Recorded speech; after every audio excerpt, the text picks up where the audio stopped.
Bienvenue dans ce chapitre de la Bibliothèque des mémoires consacré aux personnes qui ont vécu le cyclone en étant chez elles. Bonne écoute. Alors, 4 janvier, plusieurs semaines après le cyclone, est-ce que tu peux te présenter en quelques mots, ton prénom, ton âge, tes occupations, et dire depuis quand tu es à Mayotte? Bonjour, j'habite à Msapéré et je suis à Mayotte depuis que je suis née. Et Tu as quel âge? j'ai 23 ans Ouais. et je suis scolarisée au lycée de Salomana. Et je suis étudiante en BTS MCO, management de l'équipe commerciale, et j'ai 22 ans. Je suis à Mayotte depuis que je suis née. Est-ce que vous aviez déjà vécu un événement climatique de ce type? Ou un ouragan, un tremblement de terre, ou tsunami? Ou est-ce que c'est la première fois que vous vivez ça? Pour moi, c'est une première fois. Pour moi aussi. Est-ce que vous en avez parlé avant dans vos familles ou Non, pas du tout. non? Non, pas du tout. C'était vraiment une première fois quand on a entendu l'alerte pour le cyclone. C'était vraiment une première fois. On a juste vu des vidéos sur Internet, mais on ne pensait pas vivre ça un jour. T'as regardé quel type de vidéo sur Internet? Je suis tombée plusieurs fois sur des vidéos de cyclones. C'était À Madagascar. à Madagascar. Non, C'est vraiment quand on allait avoir le cyclone à Mayotte. non. Mais même ça, on n'en est pas pris au sérieux. Et du coup, tu as cru que ça n'allait pas toucher Mayotte? Non, pas du tout. Nous, on a cru que c'était vraiment un petit truc, ça allait toucher Mayotte, mais pas comme on l'a vu là. Et vous êtes préparé? Non, On n'était pas préparés. on n'était pas préparé parce qu'on n'y croyait pas. D'accord. Et il y a des gens dans votre entourage, la famille, qui étaient prêts un petit peu ou pas? Non, personne. Non. On était tous dans le déni. D'accord. Et en voyant les vidéos, est-ce que vous vous êtes dit votre maison elle va résister, il va se passer quelque chose ou... Non.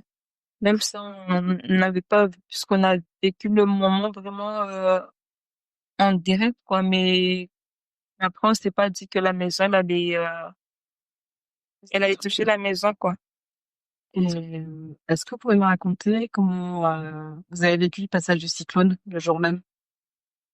Au début, on était dehors, En train de en train regarder, de regarder, mais après, quand on a vu que ça a commencé à vraiment être violent, être bah, violent, on est rentré à on s'est l'intérieur. confiné. Mais après, avec tout ce qui se passait, on était obligé de tenir la porte et Les fenêtres parce qu'il y parce avait que trop de vent. ça bougeait beaucoup. Et vu que on a un manguier dehors, bah, il est tombé sur la casentole là. Du coup, bah, tout est parti. Et il y a eu d'autres dégâts là dans le quartier? Il y a eu beaucoup de dégâts dans le quartier parce qu'il y a des poteaux qui sont tombés. Il y a des maisons, on a vu des maisons lorsque le cyclone était là, on a vu les tôles qui partaient. Et il y a eu des maisons de nos voisines se sont effondrées. Tous les arbres se sont effondrés aussi. Vous étiez combien à l'intérieur de la maison ici? Euh, Je pense 12 on était 12, on s'est tous confinés dans la même maison. avec les autres voisines et la famille de nos voisins qui étaient venus pour Pour se confiner se aussi. confiner ici. Je crois on s'est tous regroupés dans le même Dans la même maison. maison pour être ensemble. Pourquoi vous avez choisi cette maison? Parce qu'elle était plus grande et on pensait que ça allait tenir alors que non. Qu'est-ce qui a pas tenu? Ben, la porte La porte et les fenêtres, en fait, c'était pas solide. ça Du coup, on était ça bougeait obligé beaucoup de tenir la porte et les fenêtres. pour pas qu'il s'ouvre. D'accord. Qu'est-ce qui vous a le plus choqué après le passage du cyclone? Voir C'est les dégâts. voir tous les dégâts qu'il y a eu, les maisons effondrées. On se disait juste que voilà, nous on se disait que nous on a presque rien perdu puisqu'on a toujours nos maisons. Mais voir qu'il y a des personnes qui sont parties Se confiner dans des centres dans des centres d'hébergement d'hébergement et à leur retour, ils ont plus rien. ils ont plus rien. Voir il y a plus rien et C'est ça triste. nous a quand même fait mal au cœur parce qu'on pensait pas que ça allait être aussi grave. Ouais. Et on se disait juste que voilà, en quelques minutes, les gens, ils ont tout perdu. Il y a des gens, ils ont plus de maison, ils ont plus Ils ont plus de toit, ils ont plus à manger, ils ont plus de papier, ils ont plus rien. Et ça nous a quand même fait mal au cœur parce qu'on n'a jamais vu ville comme ça. Et je sais qu'il y avait plus d'électricité pour appeler nos proches. Et durant le cyclone et après, qu'est-ce qui vous a permis de tenir moralement? Euh, Ce qui nous a permis de tenir, on disait juste que Dieu merci, nous, on est en vie, alors qu'on entendait déjà des rumeurs qui circulaient comme quoi il y a des gens qui ont perdu la vie, qui ont perdu la vie. On me disait, bah, on a peut-être perdu des matériels, c'est juste du matériel, mais au moins on a la vie, quoi. Sachant qu'il y a des gens qui ont perdu leur famille dans, dans ce truc. Mm. Et c'est ce qui vous permet de tenir moralement encore aujourd'hui? Oui. Parce qu'on dit qu'on aurait pu aussi ne pas être là. Et, euh, et voilà. Est-ce que vous pouvez un peu raconter votre vie depuis la fin du cyclone jusqu'à aujourd'hui? Comment ça se passe pour vous au quotidien? Au début, c'était dur parce qu'on n'avait pas d'électricité, on n'avait pas d'eau. On était obligé d'aller à Mtsapéré pour aller faire la queue depuis 5 heures jusqu'à 9 heures pour avoir un seau d'eau.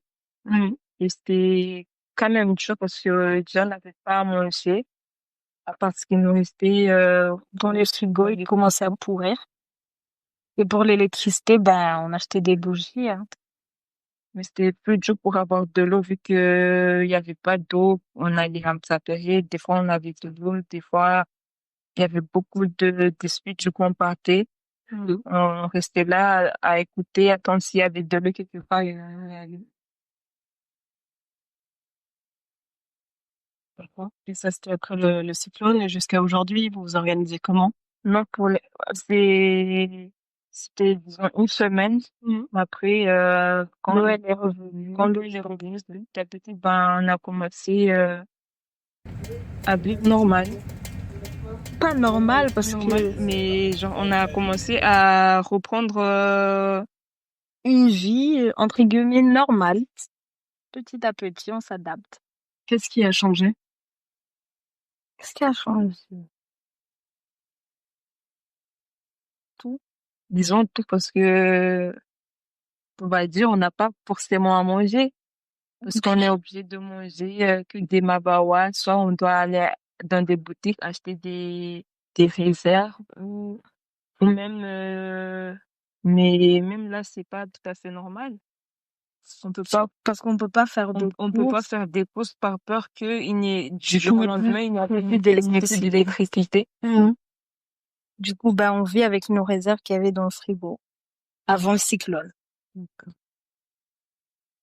Et dans votre vie quotidienne, en dehors de la nourriture, comment vous organisez? Tu me disais que là, l'école, finalement, vous n'y alliez plus. De ce côté-là, ça a changé aussi. Oui, parce qu'on se posait aussi des questions. Comment on va faire pour l'école? Parce que pour nous, pour ceux qui vont faire les examens, on se posait aussi des questions. Parce que au départ, on n'entendait pas parler de nous forcément. Et on était là, on se posait des questions. Comment on va faire pour nos examens et tout. Et on avait quand même un peu d'espoir quand on a entendu qu'on allait, pour ceux qui font les examens, on allait quand même ils allaient trouver une solution pour nous. Mais après, là, on sait pas. On est quand même là. On sait pas ce qui va se passer pour nous. Qu'on est là, on attend de voir.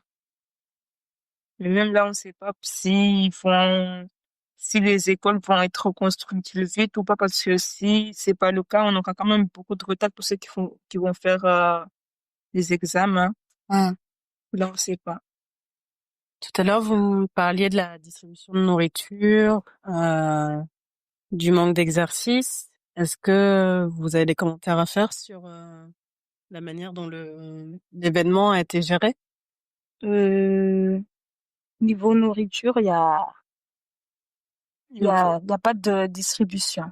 Il n'y a pas de description, juste des collations. On vous donne là, vous mangez tout de suite là et c'est bon. Mais pour le soir, pour ceux qui n'ont vraiment rien, même de toi, Là, pour eux, c'est soit ils vont laisser ce qu'on leur a donné, c'est-à-dire le sandwich et une petite pomme et des petits jus. Sinon, après le soir, ils vont être là, quoi. Mais là, on est le 4 janvier. La collation, vous l'avez depuis quand? Aujourd'hui, Aujourd'hui. Donc, depuis le 14 décembre. il n'y a Ouais. pas eu de Il y a pas description eu de d'eau, description. même pour ceux qui étaient hébergés à l'école, il n'y a pas eu de description d'eau, de nourriture, rien du tout. Personne n'est passé les voir non plus, à part quand on leur a demandé de partir vendredi. Ils ont juste ramené le camion, ils ont déchargé la collation et ils ont donné aux personnes qui habitent dans le quartier, distribuer ça. Comme ça. Il n'y a pas d'organisation en mode de rangez-vous par pluie, non, il n'y a pas eu ça. Ils ont déchargé la collation, ils sont partis. Et même là, il n'y a pas tout le monde qui Et on qui ne avait sait pas des- ça vient d'où, en fait. Et est-ce qu'il y a d'autres choses qui vous ont étonné après ce cyclone, dans la manière dont c'était géré? Alors, Hein? J'ai pas entendu. Tu as dit quoi? Oui, est-ce qu'il y a d'autres choses qui vous ont étonné dans la gestion? Parce que vous me parliez des professeurs qui envoyaient des devoirs, des rumeurs, des collations qui étaient payantes. Est-ce que tu peux m'en parler de tout ça ou des choses comme ça qui vous ont étonné? Moi, c'est juste un prof qui m'a envoyé ses devoirs et je me suis quand même dit, Ils s'en foutent, en fait. genre, je comprends pas, il y a eu une catastrophe naturelle pour tout le monde est touché et je Le trouve que c'est minimum, en fait, c'est d'envoyer un message à tous au ces moins, élèves au moins, demander si vous êtes demandez-nous parce bien, comment s'est passé le j'espère que cyclone. tout le monde va bien, au moins, avant de nous envoyer. Parce que je trouve que c'est pas trop le moment pour nous envoyer des devoirs, sachant qu'il y a des gens qui ont tout perdu, qui n'ont pas de Et c'est pas tout le téléphone, monde qui est bien physiquement et mentalement. c'est parce qu'on a quand même vécu quelque chose de traumatisant, un truc qu'on n'a jamais vu sur l'île. Et je trouve que il y en a, ils négligent beaucoup. Et si ce podcast il est mis en ligne, est-ce que tu voudrais rajouter quelque chose pour les personnes qui vont écouter, les amis, les voisins, les personnes qui sont pas à Mayotte, et juste pour témoigner de quelque chose en plus? Moi, personnellement, pour les personnes qui font des dons pour aider, moi, personnellement, depuis le début, je me suis dit, bah, c'est mieux de laisser pour quand ça va se calmer et envoyer à leur famille au lieu de faire des dons parce que c'est pas tout le monde qui est là pour vraiment t'aider. Il y a surtout ceux qui sont ici, il y en a qui sont dans le galère et en profitent pour les dons et faire ce qu'ils ont à faire pour eux-mêmes sans venir en aide aux autres personnes. Toi, tu voulais rajouter quelque chose? Non. Non? T'es d'accord avec ta sœur? Oui. D'accord. Bah, merci beaucoup d'avoir pris le temps de répondre à mes questions.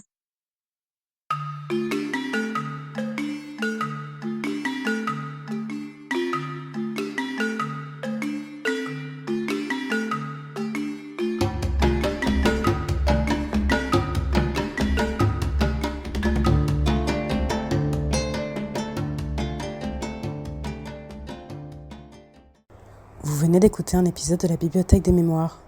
J'aimerais remercier les personnes qui ont participé à la création de cet épisode, du montage au témoignage, et vous remercier pour votre écoute.